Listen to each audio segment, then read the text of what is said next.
तो एक किम नाम का बंदा है यार। बंदा क्या कहे उसको, मतलब एक रियल एस्टेट एजेंट है वैसे, लेकिन उसकी एक बहुत खराब आदत है। खराब भी क्या कहूँ, मतलब आपको वाहियात आदत बोल सकता हूँ। वो बताऊँ क्या है, किसी की भी पर्सनल लाइफ में घुसने का उसे इतना बड़ा शौक है कि क्या कहूँ। जैसे कभी रास्ते चलते हुए लोग मैसेज में बात करते हैं ना, तो बस ये देखना चाहता है कि वो लोग मैसेज में क्या बात कर रहे हैं, किससे बात कर रहे हैं, क्यों बात कर रहे हैं। और ये सब तो छोड़िए, आस पड़ोस वालों की लाइफ में क्या चल रहा है वो जानने की वो पूरी कोशिश करता है। इतना ही नहीं दोस्तों, वो अनजान लोगों के घर में घुस जाता है जब वो घर पर नहीं होते। अब वैसे इसके इरादे गलत नहीं है और घर में घुसकर वो चोरी भी नहीं करता। बस ये देखने की कोशिश करता है कि घर के लोग कैसे रहते हैं, उस घर में क्या क्या सामान है, कौन सा कॉस्टली है, कौन सा चीप है। दोस्तों यार ये आदत ना मैं क्या कहूँ, मतलब बड़ी फनी आदत है। और इस आदत की वजह से किम को क्या परेशानी उठानी पड़ेगी, आइए देखते हैं। स्वागत है आपका एक बार फिर से। अब दोस्तों किम जैसे ये घर में आता है तो उसे वहां पर एक लेटर मिलता है जिसकी वो फोटो भी खींच लेता है, क्योंकि किम जब भी किसी के घर में जाता है तो वहां अगर उसको कोई चीज पसंद आ गई तो उसकी फोटो लिए बिना वो रहता नहीं, और अपने घर के बेसमेंट में उसी का रेप्लिका बनाकर उसकी फोटो के साथ लगा देता है। ये उसकी हॉबी बन चुकी है। हाँ भाई, इसके बाद अब वो हमें बताता है कि पिछले 5 महीनों से मैं एक लड़की जिसका नाम सुरा है उसका पीछा कर रहा हूँ। मुझे गलत मत समझना, मेरा सुरा को लेकर कोई गलत इरादा नहीं है। मैं तो बस ये देखना चाहता हूँ कि क्या सुरा रियल लाइफ में भी वैसी ही है जैसे वो सोशल मीडिया पर नजर आती है। पहले सुरा एक मॉडल हुआ करती थी, लेकिन अचानक से उसको क्या हुआ, वो बिल्कुल मतलब ऐसी बन गई है कि उसे अब लोगों की मदद करने के अलावा कुछ दिखाई ही नहीं देता। वो सबसे ज्यादा लावारिस जानवरों को पालने का काम करती है। नो डाउट ये बहुत ही बढ़िया काम है, पर आप लोग तो जानते ही हैं कि मेरी आदत है लोगों की पर्सनल लाइफ में घुसने की। तो बस मेरे दिमाग में आ गया कि मैं सुरा के बारे में और जानने की कोशिश करूं। मैंने बहुत कोशिश की थी एक बार सुरा के घर के अंदर जाने की, लेकिन तब मुझे मौका नहीं मिला। पर मेरा भी नाम किम है, मैं इतनी जल्दी हार नहीं मारूंगा क्योंकि मेरी डिक्शनरी में ना है ही नहीं। दोस्तों अब ऐसे एक दिन किम सुरा के दरवाजे पर बने लॉक के ऊपर एक स्टिकर लगा देता है, ताकि जैसे सुरा पासवर्ड डालकर लॉक खोलने की कोशिश करे उसे घर का पासवर्ड मिल जाए। लेकिन बेचारे की फूटी किस्मत, स्टिकर पर उंगलियों के निशान बहुत ही हल्के पड़ते हैं, जिससे असली पासवर्ड का पता लगाना अब नामुमकिन के बराबर है। ये देखकर किम थोड़ी देर के लिए उदास हो जाता है कि यार प्लान फेल हो गया। सोचता है कि अब कैसे उसके घर के अंदर जाऊंगा। तो अगले दिन जब वो ऑफिस आता है तो वहाँ पर सुरा आ जाती है, जिसे देखकर किम की खुशी का ठिकाना रहता ही नहीं। सुरा यहाँ पर जिस घर में रह रही है उसे किराए पर देने के बारे में बात करने आई थी। वो कहती है कि जिस घर में मैं रह रही हूँ वो असल में दूसरे आदमी का है। मैं भी वहीं किराए पर रहती हूँ, लेकिन जरूरी काम से मुझे दूसरी जगह जाना पड़ रहा है, इसलिए मकान मालिक ने मुझे जिम्मेदारी दी है कि मैं कोई दूसरा किराएदार ढूंढूं। तो किम कहता है ठीक है कोई बात नहीं, आप मुझे घर की चाबी दे दो, कभी अगर कोई किराएदार आएगा तो मैं उसको वहाँ पर दिखा दूंगा। सुरा दोस्तों उसे अपना कार्ड दे देती है जिसकी मदद से घर अनलॉक हो जाएगा। बस किम अंदर ही अंदर बड़ा खुश हो रहा होता है कि मैंने इतनी मेहनत की सुरा के घर के अंदर जाने की, लेकिन असफल रहा। पर आज देखो मेरी किस्मत इतनी अच्छी है कि खुद सुरा चलकर मेरे पास आ गई और अपने घर की चाबी दे गई। लेकिन दोस्तों उसकी यह खुशी कब तक बरकरार रखेगी वो तो हमें थोड़ी देर में पता चल ही जाएगा। अब कार्ड का फायदा उठाते हुए किम सुरा की गैर मौजूदगी में उसके घर में घुस जाता है। वो वहाँ पर आकर अच्छे से पूरे घर की जानकारी लेता है कि कौन सी चीज कहाँ पर है। और दोस्तों ये काम किम का डेली हो गया था। वो डेली सुरा के घर से जाने के बाद उसके घर में चला जाता है और पूरे घर की एक एक चीज को देखता है। लेकिन एक दिन की बात है कि जब वो सुरा के घर पर आता है ना, उसके पैरों तले जमीन खिसक जाती है, क्योंकि सोफे पर सुरा की लाश पड़ी थी जिसे बहुत ही घिनौने तरीके से मार दिया गया था। और ये देखकर तो किम के रोंगटे खड़े हो जाते हैं कि आखिर ये सब कैसे हो गया। अगर किसी ने मुझे यहाँ पर देख लिया तो मैं उन्हें क्या बताऊंगा कि मैं बिना किराएदार के घर में घुसा था, वो भी ऐसे टाइम पर जब सुरा घर पर नहीं होती। नहीं नहीं, पुलिस का सबसे पहला शक मेरे ऊपर ही जाएगा। मुझे कुछ तो करना होगा और वो सोचेंगे कि मैंने सुरा की जान ली। ओहो ये क्या हो रहा है मेरे साथ। दोस्तों ऐसी हबड़ा तबड़ी में वो तुरंत डर के मारे घर से चला जाता है। तो अब किम एक कपल किराएदार को ढूंढता है और उन्हें घर दिखाने के बहाने सुरा के घर लेकर आता है, ताकि जब पुलिस को लाश मिले तो वो ये बता सके कि हम तीनों घर में एंटर ही हुए थे, कि हम तीनों ने लाश को देखा। और दोस्तों इस प्लान के मुताबिक पुलिस वालों को उस पर शक नहीं होगा। लेकिन घर के अंदर एक और हैरान कर देने वाली चीज किम का इंतजार कर रही होती है, और वो ये कि घर के अंदर उसे सुरा की लाश कहीं दिखाई ही नहीं देती। कमरा बिल्कुल परफेक्ट कंडीशन में होता है और ऐसा लग ही नहीं रहा था कि यहाँ पर किसी की जान गई होगी। किम तो दोस्तों इससे और ज्यादा परेशान हो जाता है कि अब क्या मुसीबत आ गई है। क्या उस हत्यारे ने सुरा की लाश को ठिकाने लगा दिया? और क्या मैं जब घर के अंदर आया था तो वो हत्यारा क्या यहीं खड़ा था? क्योंकि मुझे तो ज्यादा समय हुआ ही नहीं घर से भागे हुए। इस तरह दोस्तों उसके दिमाग में कई सारी चीजें आ रही होती है। वो सोचता है कि कहीं उस हत्यारे ने मुझे ना देख लिया हो और कहीं वो मुझे ना फंसा ले। उसे समझ नहीं आ रहा था कि वो आखिर करे तो करे क्या। वो तो इतना डर गया था कि वो इसके बारे में पुलिस तक को नहीं बताता कि सुरा मर चुकी है। इस तरह देखते देखते 4 दिन गुजर जाते हैं। पुलिस तक को सुरा की कोई खबर नहीं गई थी और ना ही किसी ने लापता होने की कोई कंप्लेंट दर्ज की थी। तब जैसे ही किम सुबह सुबह अपने ऑफिस जाता है, उसी डेस्क पर एक लाल एनवलप रखा होता है, जिसे खोलने पर उसमें लिखा था, क्या वो तुम हो जिसने सुरा की जान ली है? बस दोस्तों उसकी हालत खराब। और उस एनवलप के अंदर कुछ फोटोज भी होती हैं उसी टाइम की जब चुपके से किम घर की तलाशी ले रहा था। साथ ही साथ उन फोटोज में सुरा की लाश की फोटो और उसी लाश के पास दिख रहे फोन में एक बाल की भी फोटो होती है, जो दिखने में बिल्कुल किम के बाल जैसा दिख रहा था दोस्तों। बस ये देखकर उसके पसीने छूट जाते हैं कि गया मैं काम से, हो गई मेरी जिंदगी खत्म। वो सोचता है कि जब मैं घर गया था तब तो मैंने चेक किया था वहाँ कोई कैमरा नहीं लगा था, फिर ये फोटोज कैसे आई और ये इंसान कौन है जो मुझे फोटोज भेज रहा है और डराने की कोशिश कर रहा है। किम दोस्तों बहुत ज्यादा घबरा जाता है कि आखिर उसके साथ ये हो क्या रहा है, कौन कर रहा है उसके साथ ये। तभी उसके फोन की घंटी बजती है। किम डरते हुए फोन उठाता है और जब वो दूसरी तरफ से सुनता है तुरंत भागकर उस जगह जाता है जहाँ उसने अपनी माँ की अस्थियों और उनसे जुड़ी चीजों को रखा था, क्योंकि यहीं से किम को फोन किया गया था कि रात को किसी ने किम की माँ की अस्थियों को जिस डब्बे में रखा गया था उसके आगे लगे कांच को तोड़ दिया है और किम की माँ की फोटो भी फाड़ दी है। ये देखकर किम और परेशान हो जाता है कि ये सारी चीजें मतलब कैसे क्या हो रहा है। अगले सीन में किम जब अपनी गाड़ी में बैठकर अपनी माँ की फोटो टेप से चिपका रहा होता है तभी सामने से गाड़ी बिना ब्रेक लगाए उसकी गाड़ी की तरफ बढ़ने लगती है। इसलिए किम कैसे भी करके अपनी जान बचाने के लिए तुरंत गाड़ी से कूद जाता है, क्योंकि उसके सामने भी गाड़ियां थी। चलने पर वो आगे नहीं जा सकता था और रुकने पर सामने आ रही गाड़ी उसको टक्कर मारकर उसका खेल खत्म कर देती बेचारे का। किस्मत से यहाँ किम की जान तो बच जाती है, पर बेचारा किम अपने साथ हो रहे ऐसे हादसों से बहुत ज्यादा परेशान हो चुका था। वो पुलिस के पास भी नहीं जा सकता था, क्योंकि अगर ये फोटोज जो अनजान इंसान ने उसके पास भेजी है वो पुलिस के हाथ लग गई तो किम खुद ही जेल चला जाएगा। दूसरी ओर दोस्तों रीता नाम की लड़की पुलिस स्टेशन आकर ये कंप्लेन करती है कि सुरा पिछले कई दिनों से उससे कांटेक्ट नहीं कर रही। वो कहती है कि मैंने उसे कई बार बात करने की कोशिश की लेकिन उसका कुछ पता नहीं चला और मैं सुरा की दोस्त हूँ, इसलिए मैं उसका लापता होने की रिपोर्ट लिखवाने आई हूँ। पुलिस वाले सुरा की रिपोर्ट को दर्ज कर देते हैं और सुरा को ढूंढने की सबसे पहले तलाश किम के ऑफिस से शुरू होती है, क्योंकि किराए पर देने के लिए उसने घर की चाबी यहीं पर जमा की होगी। ये सभी अंदाजा लगा लेते हैं और पुलिस को देखकर दोस्तों अब किम घबरा जाता है कि पुलिस यहाँ पर क्यों आ गई, कहीं उस इंसान ने वो फोटोज पुलिस को तो नहीं भेज दी। ये उसके दिमाग में चल रहा होता है। तो पुलिस वाले उससे सवाल करते हैं कि एक बात बताओ, जिस दिन सुरा लापता हुई क्या उस दिन किसी किराएदार को आप घर दिखाने गए थे? किम कहता है हाँ मैं शाम को गया था लेकिन वो घर पर नहीं थी। मैंने उससे कांटेक्ट करने की कोशिश की पर कोई जवाब नहीं मिला। किम दोस्तों उन्हें वो कार्ड भी दे देता है जिससे सुरा का घर खोला जा सकता है। तो पुलिस वाले सुरा के घर की तलाशी लेते हैं, जहाँ उन्हें सोफे के नीचे से कुछ खून की बूंद दिखाई देती है जिन्हें साफ करने की कोशिश की गई थी वैसे। इसलिए पुलिस की एक पूरी टीम वहाँ पर आकर घर की अच्छे से तलाशी लेती है। किम दोस्तों चुपके से सारी चीजें देख रहा होता है। वो समझ चुका था कि जल्दी बस वो फंसने वाला है। जिसने भी उसे एनवलप दिया था उसका पता लगाना ही होगा, वरना सुरा को मारने का सारा आरोप मुझ पर आ जाएगा और असली हत्यारे के बजाय मैं जेल में सड़ूंगा। इसलिए दोस्तों अब किम डिटेक्टिव वाले काम शुरू कर देता है। वो सुरा की पूरी सोशल मीडिया की जानकारियां निकालने लगता है कि शायद यहीं से कोई ऐसा बड़ा सुराग मिल जाए मुझे जिसने सुरा को मारने की कभी धमकी दी हो और उसने मार भी दिया हो।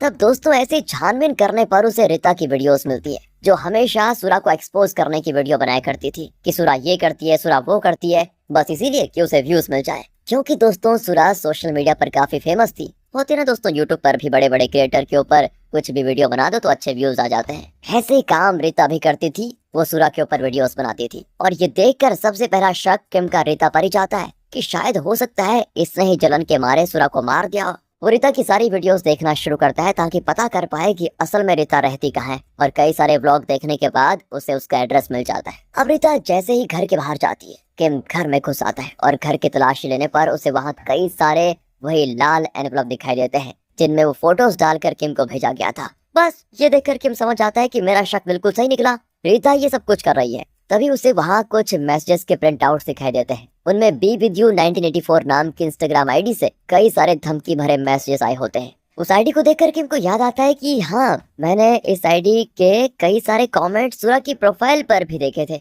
ये आईडी के पीछे ली नाम का बंदा है जो सुरा की हर इंस्टाग्राम पोस्ट पर गंदे गंदे कमेंट्स करता है। इसका मतलब ये भी हो सकता है कि ली और रीता ने मिलकर सुरा को मार दिया हो ताकि ये बंदा सुरा के साथ गलत काम कर पाए। तभी दोस्तों घर में रीता आने लग जाती है, इसलिए किम वहाँ से भाग जाता है। अब किम जैसे ही अपने घर पर आता है तो उसे ऐसा महसूस होता है जैसे घर में कोई है, साथ ही लाइट्स भी चालू नहीं हो रही थी। इसलिए वो एक बेसबॉल बैट को लेकर लड़ने के लिए बिल्कुल तैयार हो जाता है कि जो भी होगा देखा जाएगा। पर तभी उसके दरवाजे के बाहर कोई वैसा ही एनवलप रख कर चला जाता है। किम जैसे उसे उठाने की कोशिश करता है, पीछे से दो लोग आकर किम पर हमला कर देते हैं। उन लोगों ने दोस्तों हेलमेट लगाया हुआ था जिससे किम उनका चेहरा देख नहीं पाता। वो उनसे बचने की कोशिश तो करता है और इसी हाथापाई में एक हेलमेट वाले बंदे का हेलमेट निकल जाता है, जो कि कोई और नहीं बल्कि ली होता है। और ये देखकर किम तुरंत अपनी जान बचाकर वहाँ से भाग खड़ा होता है। किम इसके बाद पुलिस स्टेशन आकर सारी बातें बताता है, क्योंकि वो और ज्यादा चुप नहीं रह सकता। आज तो वो बच गया, लेकिन अगली बार शायद नहीं बचेगा। इसलिए वो सुरा के साथ साथ उन दोनों के बारे में भी पुलिस को बता देता है। तब जेनिफर नाम की लेडी ऑफिसर किम के साथ उसके घर में आती है।